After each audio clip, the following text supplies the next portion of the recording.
The quality of your questions can improve the quality of your conversations, and sometimes it doesn't need to be anything, so deep and crazy, but just a little bit more intentional. And I'll give you an example, right? When I used to log into my classes with my students, I would always greet them like, "Hi, how are you today? How's your day?" Or "What have you been up to today?"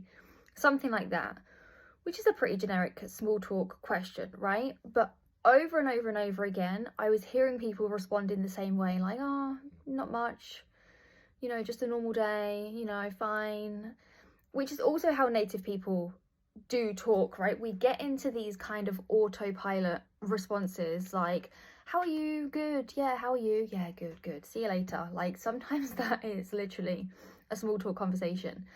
And, there's time and place for that. You don't always want to get into it with somebody, but having the knowledge and the skill to know that if you can just be a little bit more intentional with your questions, it can really open the door up for just a better conversation, right?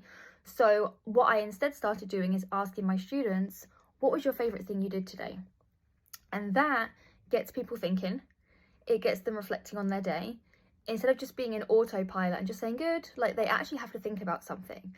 And most of the time, people can answer. They'll tell me something about their day, right? Something nice that happened, a moment that they enjoyed, no matter how big or small.